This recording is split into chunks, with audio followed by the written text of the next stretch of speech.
Hi, and welcome to Matt Holman Talks Mental Health, the podcast where I have the opportunity to catch up with some amazing humans. Today, during this podathon, I have the pleasure in introducing Chloe to the conversation. Welcome, Chloe. Hello. Hello there, welcome. So as I always do, I'm just a quick introduction. I'll ask you to introduce yourself, Chloe, to everybody that's listening or watching this episode of the podcast. Chloe and I have known each other for a few years now. We met at a mutual client where she was working, or she still works, and I was doing some consulting work with Memi Happyful, throw in a shameless plug, and she's just an amazing person, really. She also got me into the opportunity to do a TED talk TEDx talk a couple of years ago, and she delivered her own personal story too there, so you can go and check that out. That's on YouTube. But Chloe, welcome to this conversation. Please introduce yourself. Thank you so much for having me. My name is Chloe Gosiewski, and yes, as Matt said, we worked together at Happyful, and we did the same TEDx talk in Newport in South Wales. And I mean, that's just an incredible moment that both of us are just going to remember forever, because it was just such an incredible experience. I'm a life coach, and I'm also a travel coach. So my business is called One Way Journey, and I just basically coach people and help them to get into a better frame of mind and step into their whatever it is that they want to step into. Brilliant. And hopefully something positive. Whatever life that is.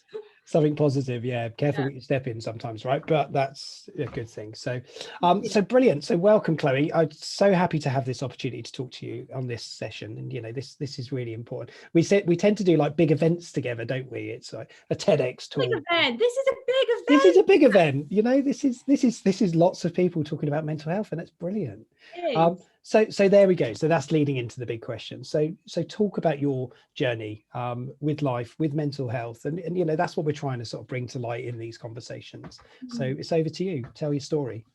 So for me, I would say that I had, my upbringing was it wasn't traditional. It was there was a lot of verbal abuse in the household. It was, my dad brought us up, us three girls up.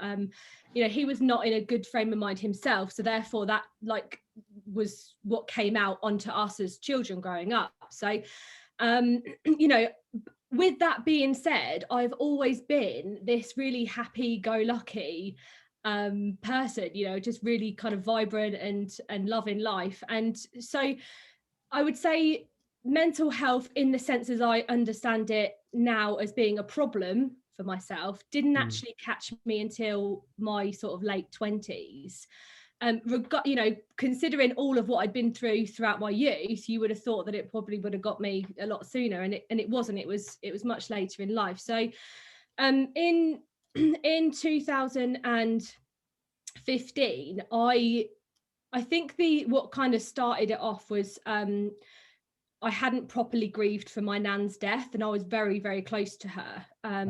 And I think that was probably where the ground started shaking a little bit for me. And then I started, got myself in a friendship circle that I just kind of felt like I wasn't I didn't feel like I was connecting with people around me. And that's not anybody else's fault. That was myself. I was obviously having an issue with connecting with people. And then, as I mentioned in my TED talk, I had a miscarriage, and I refused to acknowledge it. I refused to. Only 2 people knew about it, and with them I was like, just don't ever talk about it with me. I don't want to talk about it. And so and obviously after a while, all of that pain and those feelings that you don't kind of acknowledge, and you don't deal with them and let them out or move forward from them, they kind of manifest inside you, to the point that I would cry every day. I would look in the mirror and just be like, what's the point in being alive? If it hurts every day, surely I see people happy, isn't that how it's supposed to be? And because I'm always such a bubbly person, it was exhausting trying to be 2 people, trying to be me, but also dealing with the way that I was feeling inside. It was just too much. And that was when it probably peaked for me, and I started realizing actually something isn't right. It's not right, but I'm very lost. I'm very lost in life, and I need to kind of figure out what it is that I need to do in order to feel better. So yeah, that's kind of been my journey, where my journey with it all kind of started. It's almost like the collapse before the rebuild. Yep. And learning to, I think the issue with me is I was going through things, but I was not able to open up to anybody about it, because there is this feeling that when we open up to somebody, like, we want to feel protected when we do it. We want to feel like we're not going to be judged and nothing bad's going to happen, and we're going to be believed is another thing, you know. Yeah. You don't want anybody to think that that's, you know, what she's saying is not real.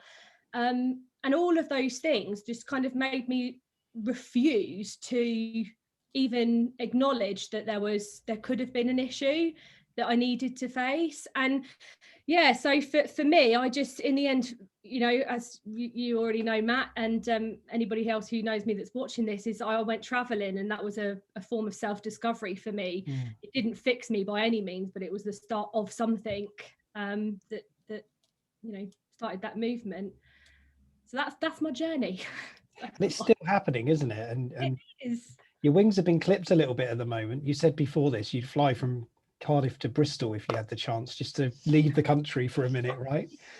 Yeah, it's fascinating. But what I love in there, Chloe, and I love you to pieces. I think you're amazing, and you're just wonderful, sort of vibrant human. You know, you're wearing this yellow jumper that you wore when we were together in Wales for the TEDx talk as well. And is that recognition point where it's sort of, you know what, I've not really addressed these. Do you feel that you denied a lot of those? You were in denial for most of those things as having an impact on you? Yeah, definitely. I think it's almost like you don't want to, it's not burdening people. It's almost like if you say something out loud, you can't retract it.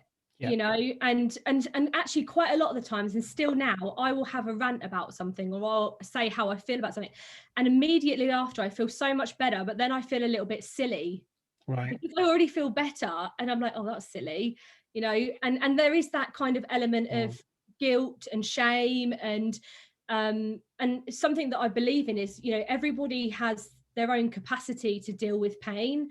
You know, you could just have what somebody would perceive as a minor inconvenience can actually be like a really big deal for you.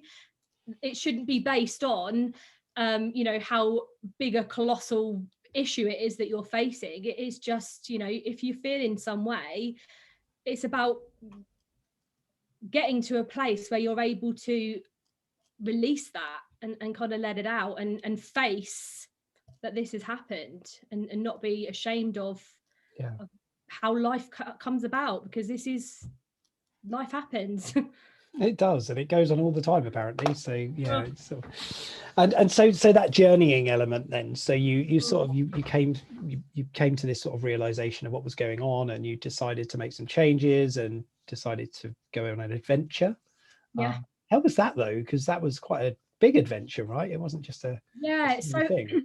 I was sat on my bed one day, and I was just in tears, and I googled how to be happy, and it sounds so stupid now, but you know, I Google everything, so it makes sense that I googled how to be happy. Yeah. And of course there was lots of different, like, you come up with so much stuff, but one of the things that I saw was an 8-week happiness course, and the thing that resonated me, it was be happy for no reason at all. And I thought, it's interesting, I'm going to give this a go. And it was actually introducing me to meditation, right, which helped me to kind of calm my thoughts, because I am notoriously an overthinker, and I analyze everything, which in some way is brilliant, because it helps me to work out situations, see things from a different point of view. But if left on, you know, to run wild, can actually send me into overdrive on thinking things, but not in a bad way, of course, but just, so for me, meditation was just incredible. And when I started calming myself a little bit and being able to step out of my own self and realize the situation around me, it led me to a place where I realized that actually I want to travel, but I was always waiting for somebody to come along and do it with me. Right. I'd never had the guts to do it myself, and all of a sudden I was like, it's now or never. You need to get as far away from your life as possible, and just figure out who you are and what, you know, what makes you happy. And actually that journey that I went on showed me more than I ever could have anticipated, which has kind of put me in a place where I just feel really like free most of the time. I feel like I'm able to, talk about how I feel, without worrying about what people are going to think about it, but it's been a process. It doesn't just happen. You don't just blurt your guts out and then all of a sudden you're like, it is a journey. But you got to start. And that's why I love the way that you've sort of positioned your coaching piece around this sort of journeying. This is life's a journey, and the one-way journey sort of thing is such a great sort of thought or concept around where we're going in our lives, right? And it's so important. But this last year has been different, right? How have you found this? Because obviously for somebody that travels and loves to travel, and really travel, last year you haven't been able to really, have you? No. Well, how's that been for you? At the beginning of the year, I launched my business, which was a travel-based business. It couldn't have been the worst time to do it, really. You must have had that foresight of something coming, maybe. No. Well, the thing is, I do think that it's probably the best time to do it, because there's been a lot of challenges in there that have been really useful for me to learn about and diversify what it was that I wanted to do anyway. But I would say I do struggle, as does everyone, and I have my ups and downs. But I have found that if I think too much about my future, because I had a whole plan, by the way, in October, I was supposed to be moving to Malta for 6 months. Right. That was everything was planned, and it fell apart because at the move date, I wasn't allowed to leave the country. So for me, if I start thinking about the past or thinking about the future too much, that's when I start to feel really kind of cheated in a way. But if I'm kind of trying to be mindful and keep myself in what can I do today that's going to make me feel good, or going to have be part of a stepping stone, then that for me, I think, is like a safe, sweet spot at the moment. Yeah, definitely. And I think you're right. I think that, who knows, at the minute it's still very much up in the air, isn't it? Everything, corridors opening and countries opening, and gosh, there's so many elements to it now. Yeah. It's a great time, really, I think, for I know everyone keeps saying it's a great time to work on yourself, but actually it's a quiet time. There's you don't have to be anywhere, you don't have social engagements to attend, although we all really want to. Now is a good time to work out what is it that you want, when life does return to some sense of normal, whatever that will be. Where do you want to position yourself? Like, where do you want to be, and get ready for it? And that's what I'm trying to do. And what does that mean to you when you say that, get ready for it? What sort of plans are you thinking, or what have you been doing? Yeah, so I've been saving money, is a big thing, so that I can make sure that whatever it is that I want to do next, I've been working on a foundation for my business to make sure that when travel opens up again, I am aware of what needs to be done, what people need from me, and be in a position to be able to give that. And also I'm very aware now that I want to give more time to people, and see my friends, and meet other people and learn from people. So positioning myself in that I'm gonna, of what's important in life, actually embrace what I've come to realize is important, and that's people. Humans matter. It is, it really is. 24 hours. 24-hour humans. I love it. Thank you, Chloe, for saying that. But it is so true, though, don't you think? It's the thing we crave the most now, and it's not a material thing that we're craving necessarily. It's that human to human connection, and that's adventure as well. Being able to step out and do something that you've never done before. So how's this podcast? You've done podcasts before, have you? Yeah. But how are you finding this one? An adventure? I hope it's a bit. What, talking today? Yeah. This is very different from what I've kind of done, but I've probably gone a lot more deeper into me than I would usually. Yeah. But it's been nice. I think it's been good to, and I've been listening to the podcast before me as well. Yeah. And it's nice to hear people's journey. other people and how different it is and how they're coping and what they're doing to make life a little bit easier for themselves or rebalancing themselves in some way. You can learn from each other, and that's what I like about this, is we can learn from one another. Yeah, definitely. And everybody's story excuse me, everybody's story is unique, right? And everybody's got their own life journey, and it is so it all connects, doesn't it? 24-hour humans, one-way journey, life journeys, and all those things. It's a marketing dream, isn't it, really? Yeah, but it is. And but humans is the currency. That's what we're about. We need this. We really do need this, and more than ever now. And hoping, and like all these stories, if one part of it connects with somebody else, it helps them to feel less alone. And that is, isolation, loneliness. Did you ever get to those points when you were traveling on your own? Anything? Yeah, I would say when I was backpacking, I would spend sometimes on my own, actually, because obviously I was by myself. Yep. But I very quickly learned that actually, if I wanted to be by myself, I could. But there's billions of people on this planet. There is always, and there are so many good people, out there, and there's a lot of misunderstood people as well. Yeah. Okay, not everybody has great intentions. That's fine, but there are a lot of good people out there, and all you've got to do is just strike up a conversation with someone. You have no idea where that's going to lead. The things that I've said to people that I've met traveling, like, I couldn't believe the stuff that was coming out of my mouth that I was telling them. I was like, I don't even know you, yet I feel like I can confide in all this stuff with you. Yeah. Talking, and that's exactly what you're trying to do here, Matt, is encourage talking. Yeah. And it's not just talking, it's about vulnerability. It's about expressing yourself, like finding the essence of you and sharing it, like, in the way that you need to. And that's good. That's always a good thing. Oh, absolutely. And we want to sprinkle a bit of that Chloe dust on people to be happy, and we do. It's so important. And when this is the fascinating thing I find about mental health as a conversation, is people often think of it just as the negative thing, and it isn't. It's that, let's be honest, mental health is something we all have, and actually we have good moments. And like you say, that thing about being happy for no reason actually isn't a bad thing to think about, because why do you need a reason to be happy? Why do you have to have something to attach it to? I'm happy because of this thing.